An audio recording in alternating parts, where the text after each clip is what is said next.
My dear students, good morning to all. आज हम लोग ध्वनि पाठ के अंतर्गत एक नया टर्म सीखेंगे, आवृत्ति और आवर्त काल में रिलेशन। इसके बाद तरंग दैर्घ्य, आवृत्ति, तरंग के वेग में रिलेशन, इसके बारे में जानेंगे। बड़ा ही महत्वपूर्ण और रोचक, बहुत ही प्यारा सा टॉपिक है। आप इसको ध्यान से देखें, समझें। तो यहाँ पर है कि आवृत्ति और आवर्त काल में क्या संबंध है। तो इसके लिए आवृत्ति के बारे में आपने देखा, पिछले क्लास में देखा है, और आवर्त काल के बारे में भी पढ़ा है। कुछ प्रमुख पदों को मैंने बताया था, दोलन, आवर्त काल, आवृत्ति, आयाम, तरंग दैर्घ्य, इन सबको बड़े ही विस्तार से हमने आपको समझाया है। उम्मीद करता हूँ कि आपने इसको देखा होगा, इससे अवश्य लाभान्वित हुए होंगे। तो आइए अब हम आगे इसको देखते हैं।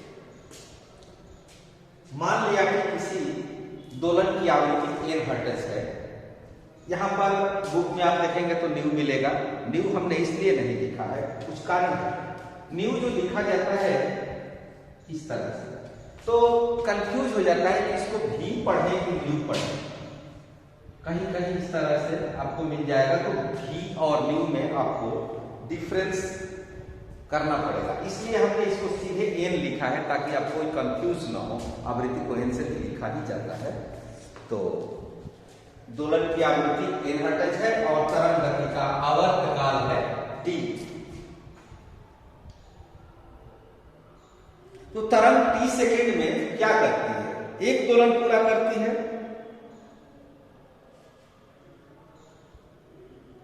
टी सेकेंड में एक दोलन, और ये जो आवृत्ति एन है, एन आवृत्ति अर्थात एक दोलन उत्पन्न होने में एक समय, एक सेकंड लगता है।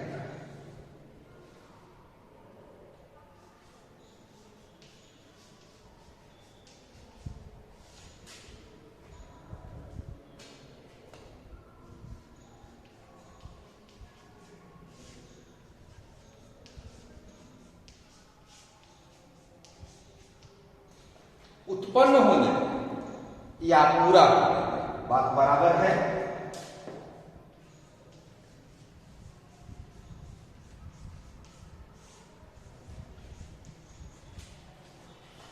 यहां पर ध्यान से देखें, एक दोलन पूरा होने में एक सेकंड लगता है।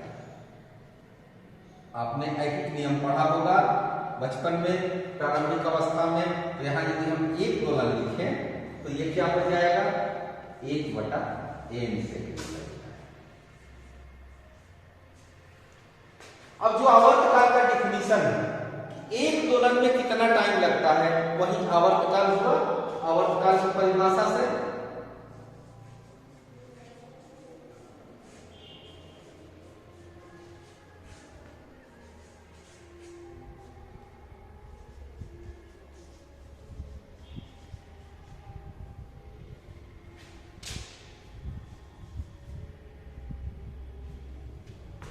तो आवर्त काल की परिभाषा बताती है कि एक दोलन पूरा करने में जो टाइम लगता है उसको आवर्त काल बोलते हैं।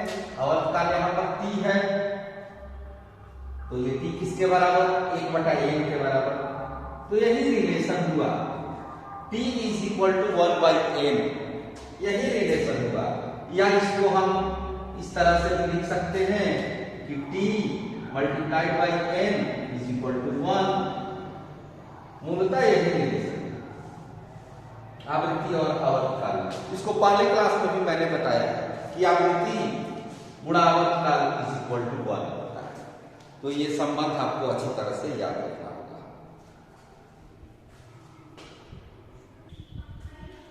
अब हम सीखेंगे तरंग वेग, तरंग दैर्घ्य तथा आवर्त काल के बीच क्या रिलेशन होता है।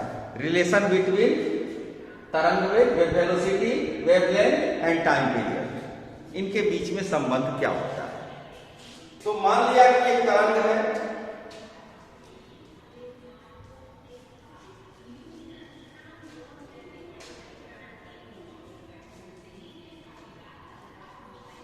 जिसका वेग v है। एक तरंग किसी माध्यम में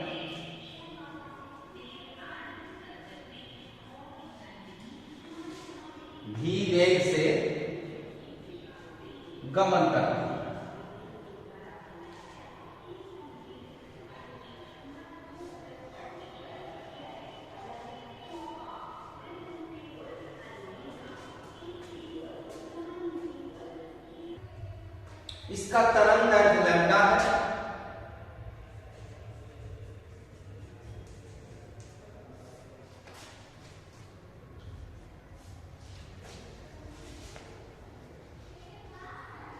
लैम्डा भी आपने देखा है पिछले क्लास में।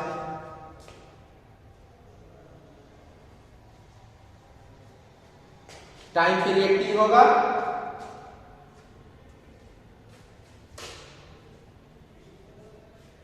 आवर्तकाल टी।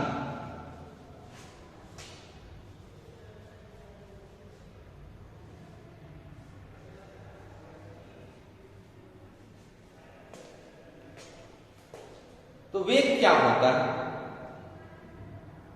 1 सेकेंड में तय की गई दूरी या 1 सेकेंड में जितना विस्थापन होता है उसको वेग कहते हैं। यदि दूरी हो तो उसको चाल कहेंगे। वैसे परिस्थिति में तरंग की चाल शब्द का प्रयोग किया जाएगा। तो तरंग द्वारा t सेकेंड में तय की गई दूरी ये है लैम्डा।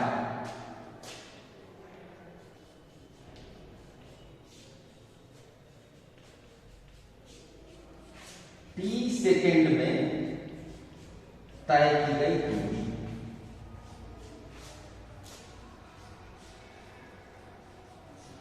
बराबर लैम्डा। इसलिए तरंग द्वारा 1 सेकेंड में तय की गई दूरी लैम्डा बाय टी, और 1 सेकेंड में तय की गई दूरी ये चाल हो गई, या यहां पर वेग शब्द का प्रयोग करेंगे। हम जानते हैं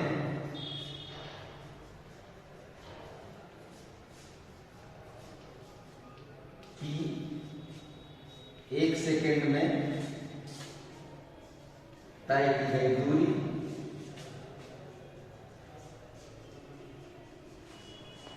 तरंग का वेग, तरंग वेग कहलाती है।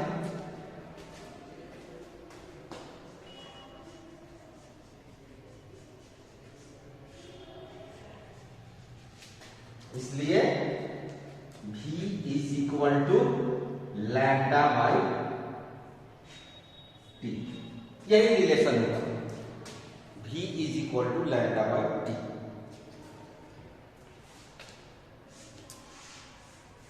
यही अभिष्ट संबंध है।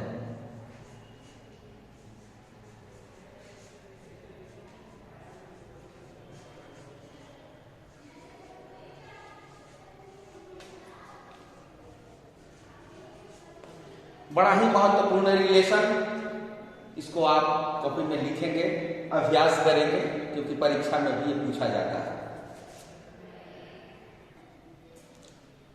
अब हम इसी क्रम में सीख लेते हैं कि तरंग वेग, तरंग दैर्ध्य और आवृत्ति में क्या संबंध होता है।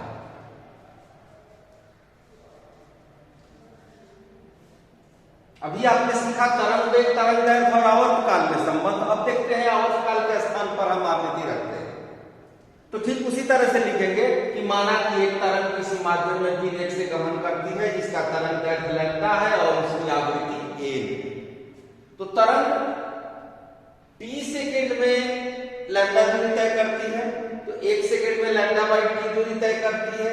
और हमने यहां तक सीखा था अभी कि v is equal to lambda by t. तो ये आपने अभी थोड़ी देर पहले सीखा। तो यहां तक तो जाएंगे।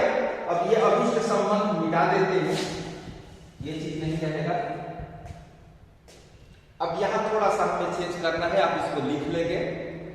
अगर ऐसे संभव हो तो लिख लेंगे, अथवा पॉज करके रोक करके भी लिख लेंगे। हम मिटाएंगे इसको। हमने देखा है कि relation v is equal to lambda by t. इसको हम इस तरह से लिख सकते हैं, v is equal to lambda into 1 by T.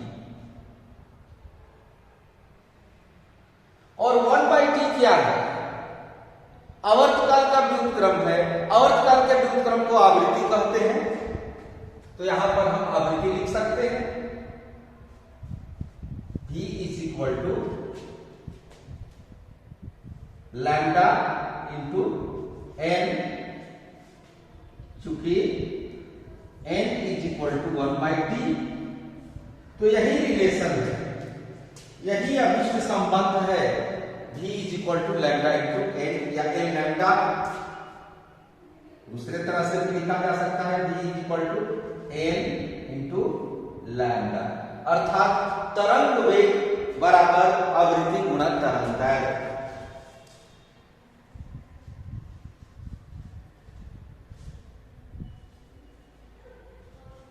तरंग वेग इज इक्वल टू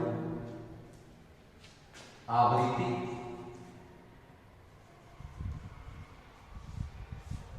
गुणा तरंग दैर्घ्य।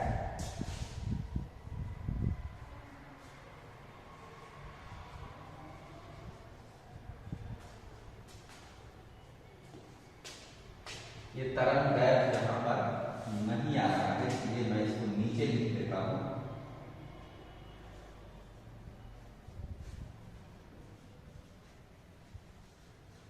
आप इसको एक लाइन में समझिएगा, यही रिलेशन याद रखना और परीक्षा के दृष्टिकोण से भी बड़ा ही महत्वपूर्ण ये संबंध है। तो आज हमने 3 संबंधों को देखा है, तैयारी करेंगे, याद करेंगे, क्योंकि आने वाले माह में, अगले आने वाले माह में संभावित रूप से आपकी वार्षिक परीक्षा होगी। Thank you, all the best.